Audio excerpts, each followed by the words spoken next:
Ayan na mga boss, dumating na itong anak ni customer. Pakitext na rin kami doon. Kasi alam ko, yun na rin yan. Dan, buksan mo yung ano, yung Ito anak mo. yung bunso mo. Yung may anak na 3 months. Naku, dumi. Yun lang, ang dumi ng makina. Ito yung nirereklamo sa akin ni customer na naipagawa niya daw yung secondary clutch. Kaya lang, mataas pa rin daw yung clutch pedal tapos matigas pa pag inapakan. Nagkakaroon din siya ng ingay pero mamaya ko na yan i-check. Ito munang pinapacheck up sa akin ni customer. Yun langis niya sa makina. Dapat ang langis mo. Palitin na. Palitin natin. Gusto mo?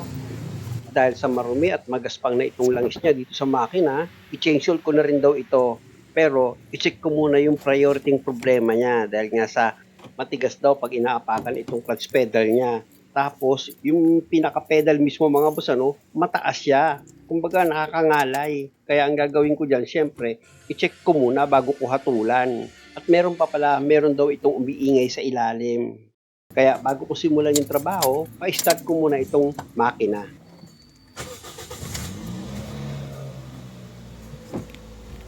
Ayan mga boss, napa-start ko na itong makina. At isa yung napansin ko, magaspang yung under niya. Tapos medyo may lagitik. So far, yung starting niya, okay naman. Tapos kung makikita nyo itong idle niya, okay naman siya, hindi naman siya mataas, normal lang. Switch off ko yan, tapos start ko siya ulit.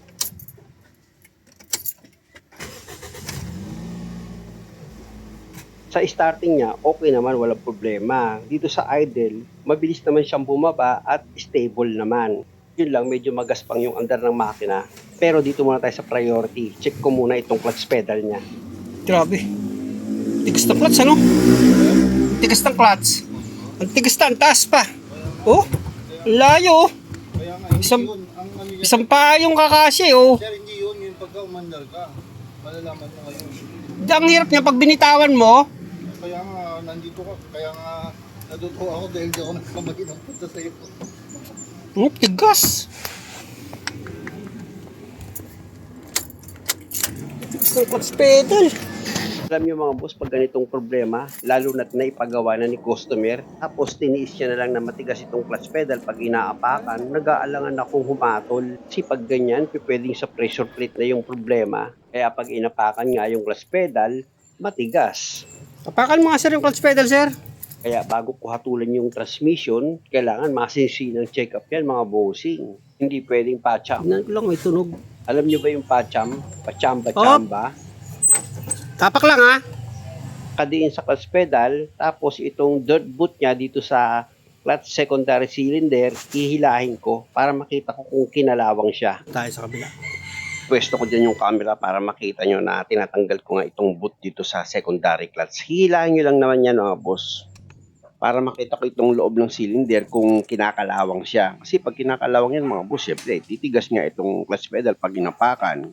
Maganda kasi yung bago ako magpalit ng pyesa, sigurado ako na yung papalitan ko talagang may damage. Iangat ko na itong boot niya. Nako, kung makikita nyo itong push rod niya, meron siyang mga corrosion. Pag ganyan mga boss, palitan ko na itong repair kit. Tawagan mo yung anak mo, sir. Pabili ka ng secondary clutch. Kaya nga nang sinabi ko mga boss, pag ganyang itsura, wala nang paligoy-ligoy, papapalitan ko na yan ng repair kit dito sa secondary cylinder niya. At habang bumibili ng pyesa si customer, dito muna ako sa ilalim ng sasakyan. I-drain ko muna itong langis niya dito sa makina para hindi naman sayang yung oras. Gagamit lang naman kayo dyan ng vacuum sa number 40 para maluwagan nyo itong drain plug. Pag maluwag na, pwede nyo ng kamayin yan para matanggal nyo na itong drain plug. Kala mo diesel yung langis mo. Siguro matagal nang hindi nagpapa-change oil ito. Tignan nyo yung langis niya, oh. Grabe ang itim. Tapos merong parang buo-buong nalalaglag eh. Check ko nga dito sa ibabaw. Tignan mo yung langis, oh. Di ba? Sana maalis ko. Sana maalis ko. Grabe. Sana maalis ko. Wala. Sabi ko nga kay customer, hindi ito nagpa-flashing, kaya ganyan yung langis. Balik na nga ako dito sa ilalim. Tingnan nyo yung bagsak ng langis niya, oh. Malapot. Kulang na rin kasi ako sa oras, mga boss. Hapon na. I-schedule ko na lang ito para mabuksan ko itong ibabaw, pati dito sa oil pan niya. Tingnan nyo yung langis niya, oh. Namuunaw, oh. Ayan, oh. Oh. Grabe. Alam nyo mga boss, hindi naman sa pag nakita natin na ganyan na yung itsura ng langis, kailangan ipilit na natin kay customer na gawin na yan. Hindi ganun. Siyempre, may budget yan. Madali lang kasi magsalita, pero mahihirapan naman si customer kung ipipilit ko agad yung gusto ko. Sasabihin naman ng magko-comment, kaysa naman mapalaki yung gastos, dapat gawin na. Sa'yo, masisira. Pwede, ikaw mauuna, pero sa sasakyan hindi.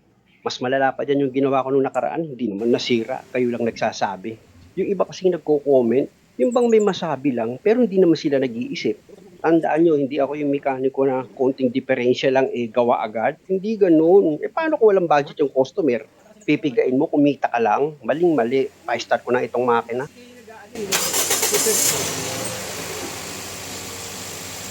Ayan, napa-start na yung makina. Sa akin kasi mga boss, pag may problema yung sasakyan at pag wala pang budget, pinapa-reschedule ko kung kailan siya may budget. Pero hindi ko siya tinatakot na bukas masisira na yan pag hindi natin ginawa. Hindi ganun. Dahil ang ugali ko, kung magagawang pa naman ng paraan na hindi mo nagagastos yung customer, dun ako. Hindi yung sasabihin ko kay customer na, nako, iwan mo na yung sasakyan, masisira yan, kakatok ang makina. O di ba? Tinataniman mo ng takot yung customer. Kasi kung mekaniko ka naman talaga, alam mo kung masisira ang makina. Punta na nga ako dito sa ginagawa ko mga boss, nakaka 10 minutes na akong naka-start itong makina eh. Sinadya ko talagang tagalan ko yung pag-flashing ko dito sa makina para malinis siya ng husto. Ayan mga boss, switch off ko na itong makina. Siyempre, pipihitin ko yung susi. Tapos, balik ulit ako dito sa harapan ng sasakyan ni customer para nga ma-drain ko ulit yung langis na ginamit kong pang-flashing. Gamit niya ulit itong backflash sa number 14, luwagan ko itong drain plug. Pag maluwag na yan, gaya ng dati, kamayin mo na para tuluyan mo na matanggal itong drain plug. Nakita nyo yung langis niya, oh, medyo maitim pa rin pero sumapat naman siya para malinis ka itong loob ng makina. Para kahit papano, hindi nakakabahan si customer pag nasa biyahe na. Actually, medyo maingay yung makina niya. Siyempre, unang-una, marumi na yung langis. Kaya nangyayari yun. Pero pag naisalin ko na yung bagong langis para nga dito sa makina, mawawala na rin yung ingay niyan. Dito na tayo sa pagtanggal ng lumang oil filter. Yun lang ang problema ko dito mga bossing. Grabe tigas nitong oil filter. Oh, hindi ko siya maluwagan. Kaliit-liit lang. Bakit kaya may mga ganyang gumagawa? Grabe kung maghigpit ng oil filter. Minsan nadadamage yung pinaka-base niyan pag sobra sa higpit kasi yung pinaka-bakal nitong oil filter ayun na yung didikit eh. Kaya naman yung kinakapitan ng o-ring or yung nilalapatan niya, nagkakaroon din ng gas-gas. Ay naku po, pag ganyan mga bossing kahigpit, hindi talaga uubra. Oh, tignan nyo oh, ang higpit. Sobra. Kaya kailangan talagang pwersang-pwersa ako. Oh. Hindi uubra yung ganyang kahigpit pag naglalagay. Kaya nga pag bumili ka ng bagong oil filter, nakasulat doon. Tighten with hand lang eh. Ako kaya ako minsan gumagamit ng oil filter rin sa paghigpit kasi pagod na rin yung kamay ko, yun ang reason. Pero alale pa rin ako sa paghigpit. At kung kaya ng kamay nyo or nag-gripping nyo para sa paghigpit ng bagong oil filter, pag nagkabit kayo, mas maganda kamayin nyo na lang. Sinasabi ko ito mga boss para doon sa mga gustong mag-DIY, huwag yung gayahin yung ganyang higpit na sobra-sobra. Kung napanood nyo yung isang video na ginawa ko, di ba? Fortuner ata yun. Sobra sa higpit yung pagkakalagay niya ng oil filter. Ang nangyari, nagkaroon na siya ng leak. Habang nasa biyahe siya, tumutulo yung langis pa unti-unti. At ang dinala niya nga sa pagawaan, kailangan daw palitan yung buong assembly nitong kinakabitan nga, nitong oil filter. O di ba? Ang laking gastos nun. Actually, 30,000 sa sinisingil. Kaya ang ginawa niya, hinanap niya ako. So far, sa awa at tulong ng Diyos, nagawa ko naman. May video ako noon kung napanood nyo. Balik na ako dito sa ginagawa ko mga bossing. Kung makikita nyo, naluwagan ko na itong lumang oil filter. Ano? Kakamayin ko na yan para tuluyan ko nang matanggal itong lumang oil filter. Tapos i-focus ko itong camera dito sa oil pan dahil nga sa hahanginan ko itong loob ng makina. Para kahit papano, ma-drain ko ng maigi yung lumang langis dito sa loob ng makina. Yan na mga boss, kung makikita nyo, hinahanginan ko na itong loob ng makina. At yung lumalabas na langis, di ba? Nag-continuous pa ulit siya. Ibig sabihin, meron pa talaga siyang mga natitirang langis dito sa loob ng makina. At habang inahanginan ko itong loob ng makina, punta muna ako dito sa base ng pagkakabitan ko nga ng bagong oil filter. Siyempre naman, linisan nyo yan bago nyo ilagay yung bagong oil filter. Kaya lang may napansin ako mga boss, meron na nga siyang gumuhit or gas-gas. Ayan o, yung tinuturo ng daliri ko. Isum nyo na lang para makita nyo. Ilapit ko itong camera mga boss, tapos ituturo ko yan ng daliri ko. Ayan o, yung kulay itim na bumilog, gas-gas yun eh. Tapos yung langis na naging kulay itim, pumasok dito sa loob ng gas-gas, kaya kulay itim siya. At para hindi na dumating pa yung time na tuluyan itong magkaroon ng leak, lilihain ko na yan hanggat manipis pa lang yung gumasgas dito sa pinaka-base ng pagkakabitan nga ng oil filter. Fast forward ko na mga boss para hindi na tayo tumagal. After ko matanggal yung gasgas niyan, syempre, pupunasan ko naman. Siya nga pala, sa pagliha na ginawa ko, medyo matagal din. At importante na dapat pantay yung pagkakalihan nyo. Tapos, pwede nyo na ngayon ilagay itong bagong oil filter. Siyempre naman, importante na yung o-ring nitong bagong oil filter, pinahiran nyo yan ng konting langis para hindi siya pumilipit pag hinigpitan nyo. At dahil sa pagod na ako, hindi ko na kayang higpitan yan sa pamamagitan ng kamay ko, gumamit na ako ng oil filter rinse. Pero, yung tamang higpit lang yung ginawa ko. Kaya nga pala mga boss, nang nilagay ko yung bagong oil filter, syempre yung ginagamit kong panghangin, naka-off na yon. Tapos punta na ako dito sa oil pan, tsaka ako ngayon ilagay na itong drain plug niya. Pinakapit ko na yun sa thread niya, tapos gamit ako ng box wrench sa number 14 para ma-final ko na yung higpit. Kung okay na yung pagkakahigpit mo ng drain plug, pwede ka na ngayon bumalik dito sa ibabaw ng makina mo para may isaalin mo na yung paborito mong langis. Tanggalin ko pala muna itong blower ko. Ayan siya mga boss, oh. Supply yan. Lalagay ko dito yung link kung gusto nyo bumili. Meron siyang adjustment. Ayun, oh. Kung gusto nyo ng mas malakas, dapat nakaabante dito sa harapan. Yan, todo yan. Pero pag mahina lang, pwesto yung adjuster niya sa dulo. Dito na ako sa pagsali ng langis. May nakaredy si customer na 1 gallon. Pero hindi ko naman isasalin lahat yan. Meron diyang matitirang kaunti. Kaya napaka-importante na gumamit kayo ng dipstick. Ako kasi pag nagsalin, pag na-level ko na dito sa dipstick yung sukat ng langis, kumbaga naka-full na siya, okay na muna yun. Pwede ka naman kasi magdagdag mga busing pag nagkulang. Siya nga pala, bago ko ilagay itong engine cap, pinunasan ko yung loob niyan para makita ni customer na yung isdals dito or yung mga namuong langis ay natanggal naman sa pag-flashing na ginawa namin.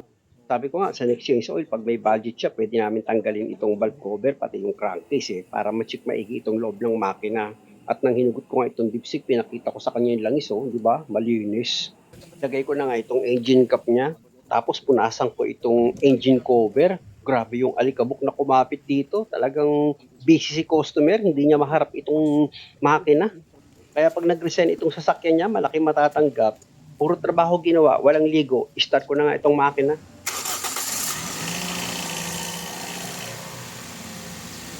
Tahimik na yan. Mamaya pipino na under yan. Sabi ko nga kay customer, oo ayan, tumahimik na yung makina, nawala na yung parang lagitik. O, di ba? Pumino na siya, tumahimik. Yan na, tahimik na. Sige sir, paki-switch off na yung makina. Punta naman tayo dito sa clutch.